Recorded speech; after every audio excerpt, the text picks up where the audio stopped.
Quem é você? Meu nome é Selma Sueli Teixeira. Atualmente eu desenvolvo atividade de pesquisadora cultural e a cultura voltada para o Paraná. Eu nasci em São Paulo no dia 7 de setembro de 1953 e eu comecei a aprender a gostar de cultura com a minha mãe, que lia os livros da coleção Sítio do Pica-Pau Amarelo do Monteiro Lobato. Dessa coleção, os preferidos eram História de Anastácia, Reinações de Narizinho, Viagem ao Céu, o Saci e alguns outros que realmente eu pedia para minha mãe reler o tempo todo, ela relia, eu interferia, enfim, isso com 4 anos de idade. Com 5, a minha mãe começou a me ensinar a ler e escrever. Eu devo isso a ela. E depois, aos 6 anos, nós mudamos, a família mudou para Curitiba e aqui eu permaneço até hoje. E em Curitiba eu comecei a estudar no Colégio Nossa Senhora de Lourdes, conhecido também como Cajuru, e ali eu tive como primeira professora a irmã Yolanda, que me ensinou a desenvolver a escrita e a leitura que a minha mãe tinha iniciado na minha casa. Com a minha mãe também aprendi os primeiros conhecimentos de música, que depois foram bastante importantes nos cursos superiores de música que eu acabei cursando na Escola de Música e Belas Artes do Paraná. No Colégio Cajuru, eu também estudei um pouco de música. E ali também eu aprendi noções de cultura geral, de aritmética e tinha sempre a curiosidade de querer saber o que as irmãs francesas falavam tanto que a gente não entendia. A língua francesa, para nós, era uma coisa desconhecida, mas nos ouvidos de todas as crianças soava bastante bonito. Nós aprendemos francês na sequência, então a minha segunda língua é a francesa, pela interferência das irmãs do Colégio Cajuru. Depois eu comecei a trabalhar também com música mais aprofundadamente e eu comecei a cursar a Escola de Música e Belas Artes, fiz o curso fundamental de piano na Escola de Música e Belas Artes e me formei ali no curso fundamental. Terminado o curso normal no Colégio Nossa Senhora de Lourdes, eu também iniciei o curso superior de música na Escola de Música e Belas Artes com o instrumento piano. Ali também, paralelamente, naquela época era permitido isso, eu fiz o curso de licenciatura em música. Concluídos os 2 cursos, eu fiz ainda o curso superior de letras na Universidade Federal do Paraná. Eu tenho também um grande agradecimento nessa época dos cursos superiores de música a 2 pessoas em especial. O professor Daniel Costa da Silva, que foi quem me recebeu como aluna dele e que era o mentor inicial do grande pianista Luiz Tomaszek, que nós tivemos em Curitiba e que faleceu precocemente. Graças ao conhecimento com o professor Daniel, eu também tive conhecimento com Luiz Tomaszek, que me ensinou noções profundas da arte pianística e da cultura geral, prioritariamente da cultura humanística, a parte de filosofia e literatura voltada para a arte pianística. Tenho também a questão de que no curso de letras eu tive alguns professores que foram os meus mentores também. Professora Marta Moraes da Costa, professor Edson, professor Faraco, a quem eu seguia, porque naquela época a gente podia montar o nosso currículo. Então eu seguia esses professores nas suas grades curriculares e procurava sempre estudar nas disciplinas que eles estavam ministrando, independente do período em que eles estavam ministrando. Depois que eu terminei o curso superior de letras, eu comecei a trabalhar na Secretaria de Estado da Cultura, porque no curso superior de letras eu fui monitora de literatura brasileira e ali eu conheci a professora titular de literatura brasileira da época, que também trabalhava na Secretaria da Cultura como coordenadora do setor de editoração da Secretaria da Cultura. Ela me levou até a Secretaria da Cultura e ali eu desenvolvi uma atividade como revisora de álbuns de arte, de jornais, de livros, de resgate de memória mesmo da parte cultural do nosso estado. Com a final da gestão do governo Ney Braga, o setor da editoração foi transferido para a Biblioteca Pública do Paraná. E ali eu comecei a desenvolver a atividade de coordenadora interina do setor de editoração. Nessa função de coordenadora interina do setor de editoração, eu desenvolvi alguns projetos e gosto muito de lembrar de um deles que se chama Um Escritor na Biblioteca, onde a gente levava por interferência da Fundação Cultural de Curitiba, nós levávamos escritores nacionais, como Fernando Sabino, Luiz Fernando Veríssimo, Nélida Pinhon, que atualmente está bem cotada, não é, dentro da Academia Brasileira de Letras, e nós também trabalhávamos com o depoimento desses escritores para os seus leitores. Nós convocávamos os leitores de cada um dos escritores que estaria presente nesse projeto. Na sequência, nós degravávamos as fitas, fazíamos o copydesk, enviávamos para o escritor autorizava ou não a publicação, com algumas interferências, pouquíssimas, geralmente eles autorizavam na íntegra, e nós ilustrávamos com livros ou com escritas ou alguma coisa que ligada à temática que esse escritor desenvolvia em seus livros. Essa série ela foi retomada agora na gestão do novo diretor da Biblioteca Pública do Paraná, e ela tem um perfil um pouco diferente, mas é uma série iniciada nessa ocasião em que eu fui coordenadora interina do setor de editoração da Biblioteca Pública do Paraná. Na sequência, eu fui convidada pela secretária de Estado da Cultura, a professora Suzana Munhoz da Rocha, para trabalhar diretamente dentro do gabinete da secretaria e editar álbuns de arte que o gabinete gostaria de publicar. E ali eu também coordenei o primeiro jornal cultural da Secretaria da Cultura, chamado Raiz. O jornal era temático, ele saía semanalmente, encartado na Gazeta do Povo, e aquilo era uma batalha bastante dura, porque eu não tinha equipe e eu era sozinha para poder montar aquele jornal. A equipe que era necessária para qualquer eventualidade de pesquisa ou de entrevista com algumas das personalidades da nossa cultura era a equipe do gabinete. Então, assessores da professora Suzana, a própria professora Suzana e eu, éramos nós que trabalhávamos nesse jornal. Foi uma época bastante boa, uma época em que aprendi muito e que, principalmente, valorizei cada vez mais a cultura do nosso estado. Depois, na sequência da Secretaria de Estado da Cultura, eu fui convidada pelo reitor da Universidade Federal do Paraná, professor Riad Salamuni, para criar na Universidade Federal do Paraná a editora da Universidade Federal do Paraná e também trabalhar nas pró-reitorias de comunicação, na pró-reitoria de assuntos comunitários e de ensino e pesquisa. Ali eu atuei desenvolvendo projetos de edições de livros, de fascículos, de jornais, de boletins informativos de cada uma dessas pró-reitorias e também de diferentes livros na editora da universidade. Com a mudança de gestão do governo do estado, eu voltei para a Secretaria de Estado da Cultura no cargo de revisora. Permaneci ali por 2 anos e na sequência eu fiz o concurso para a escola, para o Cefet, para o Centro Federal de Educação Tecnológica do Paraná, hoje Universidade Tecnológica Federal do Paraná. E ali no Cefet eu desenvolvi alguns projetos de pesquisa com os alunos que eu tinha em sala de aula. Eu dei aula em diferentes níveis. Eu dei aula no curso técnico integrado, eu dei aula no curso médio, do ensino médio, dei aula nos cursos superiores da universidade, da hoje universidade, dei aula também em cursos de especialização.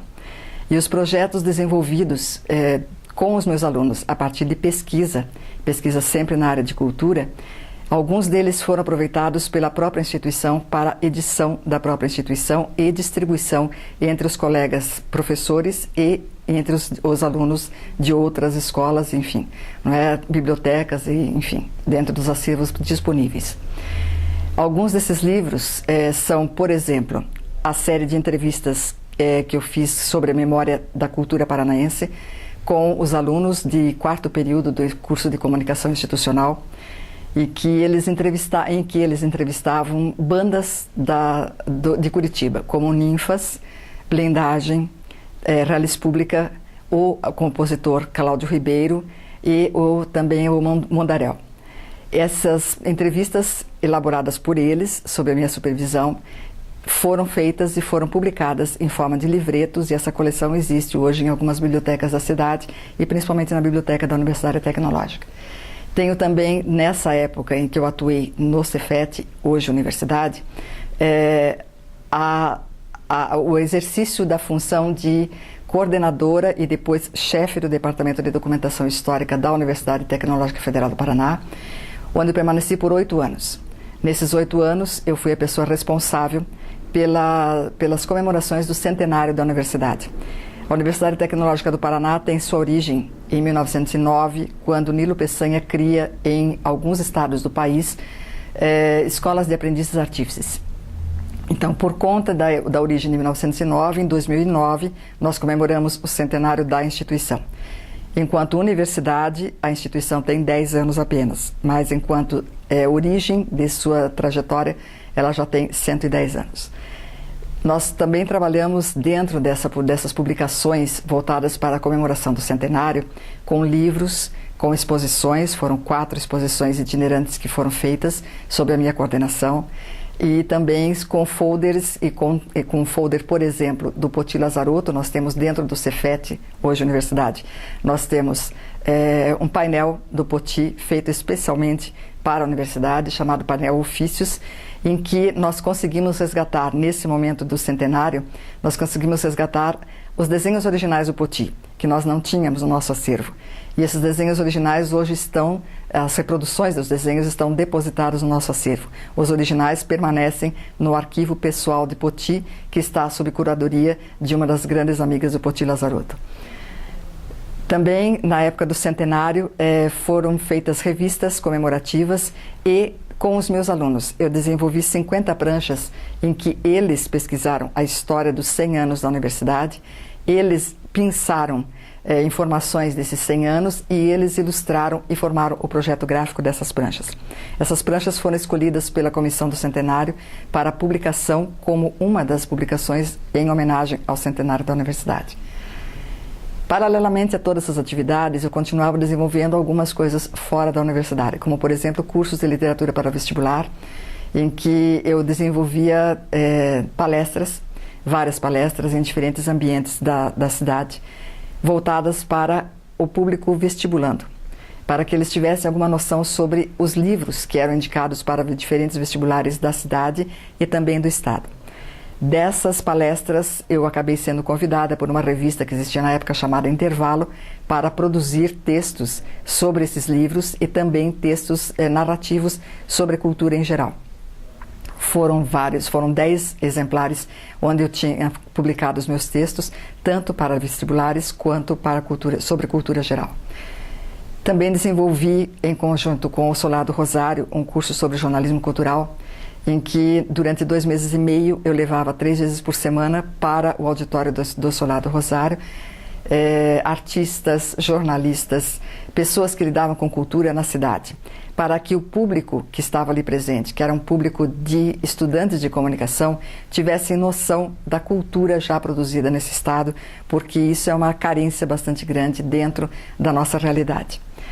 Também desenvolvi com o Festival de Teatro de Curitiba um projeto chamado 50 Anos de Paixão, onde eu levei para dentro do Festival de Teatro artistas como Lala Schneider, como Adelaide Rodrigues, como Simval Martins, como a Luciana e o Aloysio Querubim, Jane Martins, enfim, vários atores e várias atrizes e dramaturgos e também diretores de teatro que fizeram a história do teatro em Curitiba na década de 50.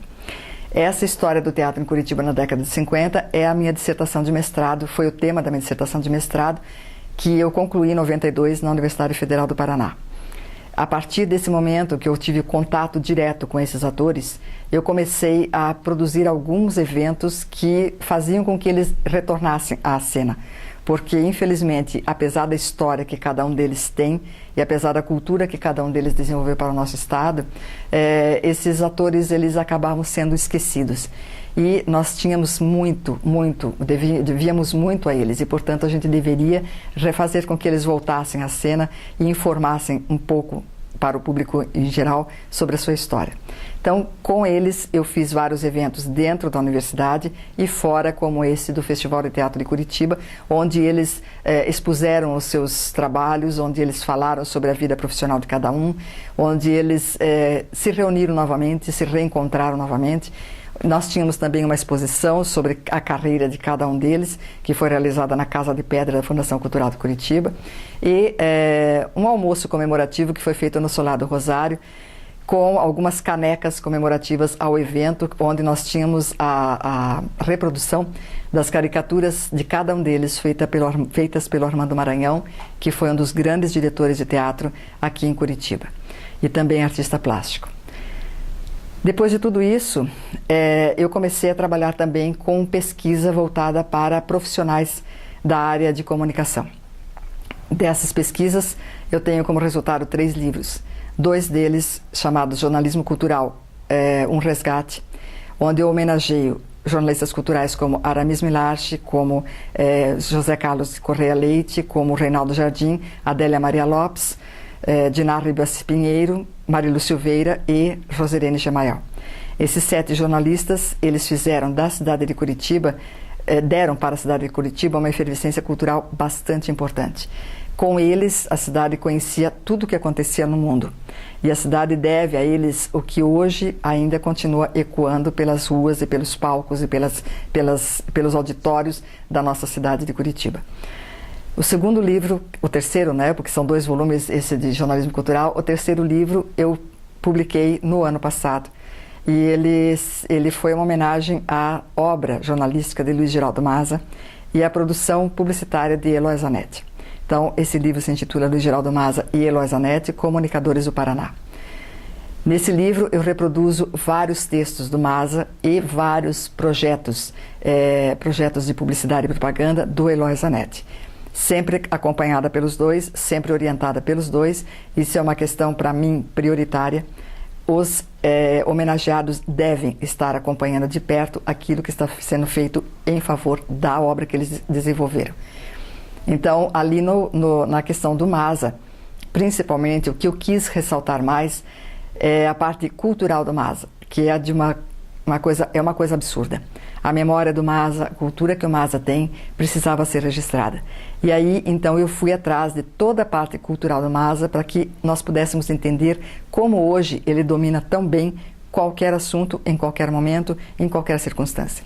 A memória dele é a grande arma que ele tem, mas a cultura que ele tem também auxilia muito essa memória a trabalhar com toda a argumentação poderosa que o Maza tem. E o Eloy, que produziu cenas belíssimas dentro da nossa publicidade e propaganda, como assessor direto de marketing do Grupo Bamerindos e depois do Grupo Boticário. Nós temos o Eloy bastante premiado, várias propagandas que são marcas essenciais até hoje, são lembradas até hoje, como, por exemplo, da caderneta de poupança Bamerindos, que apesar do banco não existir mais há tanto tempo, a música permanece, a propaganda permanece e é conhecida por todas as gerações que estão aí até hoje. Bem, com esses livros, com o livro do jornalismo cultural, eu adquiri 2 prêmios. Um outorgado pela Câmara Municipal de Curitiba e o outro pelo IFAM Regional Sul, que trabalha com o resgate de memória de intelectuais do país. Então, eu consegui esses 2 prêmios a partir desse trabalho de pesquisa, a partir de desenvolvimento de toda essa carreira. E também porque, dentro de tudo isso, a gente sempre tem que lembrar que a história é feita por todos nós, não apenas por algum segmento ou outro. É feita por todos nós e ela deve ser respeitada e ela deve ser sempre lembrada e documentada dentro da medida do possível e com grande empenho. Então, eu penso que seja isso, né, que eu tenha para trazer aqui. Eu acho que essa é a mensagem que eu gostaria de deixar e que eu gostaria que muitas outras pessoas começassem a trabalhar com o resgate de memória. É realmente fascinante, é importante e devemos trabalhar com isso para deixarmos para o futuro a história que já foi feita por pessoas antes de nós. Acho que é isso.